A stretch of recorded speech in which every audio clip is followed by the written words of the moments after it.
नमस्कार, this side advocate Ishan Gupta और आप देख रहे हैं आईवी लीगल। आज की इस वीडियो में हम बताएंगे आपको कंपैशनेट अपॉइंटमेंट के बारे में। अनुकंपा नियुक्ति या कंपैशनेट अपॉइंटमेंट ये क्या होता है, इसका लॉ में कहाँ विवरण है, ये कहाँ कौन से स्टेट गवर्नमेंट के द्वारा ये किया जाता है, स्टेट गवर्नमेंट कौन से लॉज को कंप्लाई करके ये कंपैशनेट अपॉइंटमेंट देती है, ये किस तरह का अपॉइंटमेंट होता है। इस कंपैशनेट अपॉइंटमेंट को देते समय गवर्नमेंट सर्वेंट्स के ऊपर क्या कंडीशंस चेक की जाती हैं, क्या फैक्टर्स देखे जाते हैं। और अगर एंड में वीडियो तक मैं अगर आप बने रहते हैं तो मैं आपको बताऊंगा कि अगर गवर्नमेंट सर्वेंट जो है, अगर गवर्नमेंट सर्वेंट की मृत्यु हो जाती है तो जो उनके लीगल एयर्स हैं, जो डिपेंडेंट लीगल एयर्स हैं, फैमिली मेंबर्स हैं, उनको जो अपॉइंटमेंट मिलेगा, अगर गवर्नमेंट वो देने से मना कर देती है तो ऐसे केस में फिर गवर्नमेंट से आप कैसे वो कंपैशनेट अपॉइंटमेंट ले सकते हैं। तो वीडियो पर अंत तक बने रहें। स्टार्ट करते हैं। सबसे पहले देखिए कंपैशनेट अपॉइंटमेंट क्या होता है। जैसे कि आप एक नॉर्मल अपॉइंटमेंट होता है आपका किसी एक पब्लिक सर्वेंट की पोस्ट पर या गवर्नमेंट पोस्ट पर, ऐसे ही कंपैशनेट अपॉइंटमेंट टर्म होती है जिसमें होता यह है कि अगर कोई गवर्नमेंट सर्वेंट अगर अपनी सर्विस ड्यूरिंग सर्विस में या रिटायरमेंट के पहले अगर मर जाता है, उसकी मृत्यु हो जाती है, तो ऐसे केस में उसके घर में एक सडन फाइनेंशियल क्राइसिस आ जाएगा। अब उस सडन फाइनेंशियल क्राइसिस को मीट करने के लिए जो भी उस डिसीज्ड गवर्नमेंट सर्वेंट के फैमिली मेंबर्स उस पर डिपेंडेंट थे, उन फैमिली मेंबर्स को गवर्नमेंट एक नौकरी देती है, एक अपॉइंटमेंट देती है। ठीक है, और वो अपॉइंटमेंट कौन सी पोस्ट पर देगी, तो वो यूजुअली क्लास 3 क्लास 4 लेवल की पोस्ट होती है। किस चीज के लिए देगी? To meet that sudden financial crisis. Object क्या है यहाँ पर? To meet the sudden financial crisis, क्योंकि सडन डिमाइस हो गया, उस गवर्नमेंट सर्वेंट का सडन डिमाइस हुआ, तो उस गवर्नमेंट सर्वेंट के ऊपर जितने भी फैमिली मेंबर्स डिपेंडेंट थे, उन फैमिली मेंबर्स में से जो एडल्ट फैमिली मेंबर होगा डिपेंडेंट वाला, वो क्लेम कर सकता है कंपैशनेट अपॉइंटमेंट के लिए। और गवर्नमेंट आउट ऑफ कंपैशन, ठीक है, सहानुभूति के तौर पर अपॉइंटमेंट उनको दे देगा, उनको एक नौकरी दे देगा सरकार की ओर से, और वो नौकरी क्लास 3 या क्लास 4 लेवल की होती है। अब यहाँ पर ऑब्जेक्ट बस कितना सा रहता है कि उसके जो घर में सडन फाइनेंशियल क्राइसिस आया है उसको मीट वो कर पाए इस नौकरी के थ्रू। ये नहीं होता कि उसको दोनों को पैरिटी पे ले आए, कि जितना एक वो मान लो गवर्नमेंट सर्वेंट कोई आईएएस था तो बच्चे को डायरेक्ट आईएएस नहीं बना दिया जाता है, उसको क्लास 3 क्लास 4 की जॉब मिलती है और उसको एक बेयर मिनिमम अमाउंट कमाने के लिए मौका मिल जाता है। ठीक है, अब यहाँ पर लॉ में ये कहा दिया गया है कि ऐसा कुछ होना चाहिए। तो देखो, कॉन्स्टिट्यूशन ऑफ इंडिया, अगर भारत का संविधान आपने देखा होगा तो उसमें आर्टिकल 39 अनुच्छेद 39 जो है वो उसमें डीपीएसपीस दिए हुए हैं, directive principles of state policy, जिसके अंदर आर्टिकल 39 ये क्लियरली कहता है कि स्टेट गवर्नमेंट की ये ड्यूटी है कि वो पॉलिसी बनाए to provide the adequate means of livelihood to man and women. ठीक है, अब adequate means of livelihood to man and women के लिए स्टेट गवर्नमेंट पॉलिसी बनाए, तो ऐसा डीपीएसपी में आर्टिकल 39 के अंदर मेंशन कर दिया है। उसी के चलते स्टेट गवर्नमेंट की ड्यूटी बनती है कि वो कंडीशंस बनाए, वो फैक्टर्स बनाए जिसके थ्रू वो अपनी पॉलिसीज बनाए, जिसके थ्रू वो स्टेट गवर्नमेंट के अंदर जो गवर्नमेंट सर्वेंट्स की डेथ हो जाती है, तो ऐसे केस में जो डिपेंडेंट फैमिली मेंबर है उनको कौन सी कंडीशंस और कौन सी पॉलिसी के कंप्लायंस में वो अपॉइंटमेंट मिलेगा। इस अपॉइंटमेंट के लिए वो पर्टिकुलर कंसर्न स्टेट गवर्नमेंट अपनी पॉलिसी बनाए।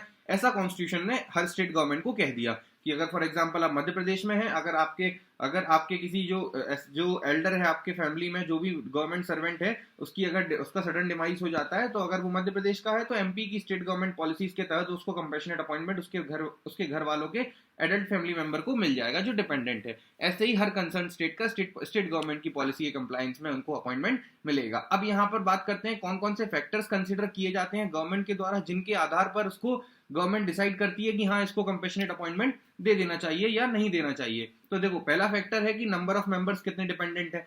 अगर जो डिसीज्ड था गवर्नमेंट सर्वेंट, उस पर कितने नंबर ऑफ मेंबर्स डिपेंडेंट थे, पहली चीज। क्योंकि ये सारे फैक्टर देखे जाते हैं इसलिए क्योंकि आपको जॉब देनी है, आपको अपॉइंटमेंट देना है और उस अपॉइंटमेंट में सैलरी का भी ध्यान रखना है, तो कितने मेंबर्स डिपेंडेंट थे, पहली चीज। दूसरा फैक्टर हो जाता है कि जो मेंबर्स डिपेंडेंट हैं, जो मेंबर्स उसमें टोटल हैं, उसमें से कितने मेंबर्स हैं जो अर्न कर रहे हैं, और अगर वो अर्न कर रहे हैं तो कितना अमाउंट अर्न कर रहे हैं। ठीक है, वो देखा जाता है।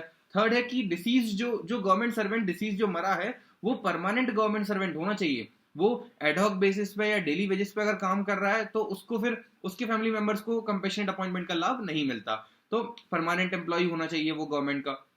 फिर उसके बाद जो सेंट्रल गवर्नमेंट की गवर्नमेंट सर्वेंट हैं उन पर सेंट्रल गवर्नमेंट की पॉलिसीज अप्लाई होंगी, उसके तहत वो कंपैशनेट अपॉइंटमेंट मिलेगा। और स्टेट गवर्नमेंट की जो एम्प्लॉइज हैं उनको स्टेट गवर्नमेंट की पॉलिसीज के तहत अपॉइंटमेंट होता है। तो ये चीज आप क्लियर कर लो। उसके बाद आ जाता है कि जॉब्स आपको कौन से लेवल पे ऑफर की जाएगी, तो क्लास 3 और क्लास 4 लेवल पे ऑफर की जाएगी। ऐसा नहीं होगा कि अगर आपके फादर ऑडिटर थे, गवर्नमेंट सर्वेंट थे, तो अब आप और उनका सडन डिमाइस हो जाता है तो फिर आपको ही गवर्नमेंट पोस्ट पे ऑडिटर के तौर पे आपको अपॉइंट कर दिया जाएगा। ऐसा नहीं होता है वो, क्योंकि उतनी क्वालिफिकेशन आपके पास नहीं है, तो वो कैसे कर सकते हैं। तो इसीलिए आपको the objective is to meet sudden financial crisis, और उसको मीट करने के लिए आपको इंस्टेंटली क्लास 3 क्लास 4 लेवल की जॉब दे दी जाती है। तब तक के बीच में आपको मौका मिलता है कि आप अपने आप को क्वालिफाई इतना कर लें कि आप फिर प्रमोशन ले सकते हैं। ठीक है, अब इसके बाद आ जाते हैं कि स्टेट पॉलिसीज को ध्यान रखना है। अब कंपैशनेट अपॉइंटमेंट में एक इंपॉर्टेंट चीज होती है डिले की।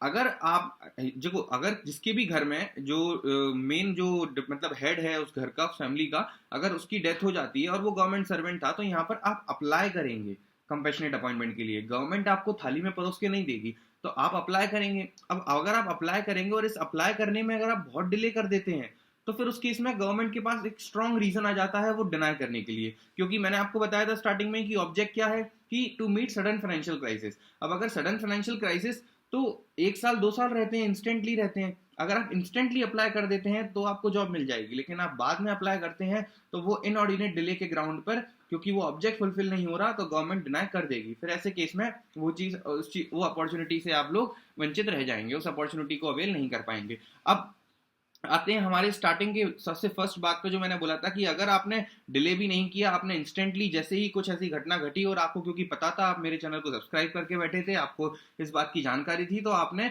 अगर ऐसी कभी कोई दुर्घटना घटित होती है तो आपने तुरंत अप्लाई कर दिया कंपैशनेट अपॉइंटमेंट के लिए। अब अगर आपने कंपैशनेट अपॉइंटमेंट के लिए अप्लाई कर दिया, फिर भी गवर्नमेंट मना कर रही है, तो क्या करें। तो ऐसे केसेस में अगर गवर्नमेंट उसके बाद भी किसी भी रीजन से अगर मना करती है, कोई भी रीजन साइड करती है और मना कर देती है अपॉइंटमेंट देने से, या डिले कर देती है, गवर्नमेंट स्पीडीली डिसाइड नहीं कर रही है, तो इन सब चीजों को क्लैरिफाई किया गया था एक केस में, Umesh Kumar Naghal versus state of Haryana.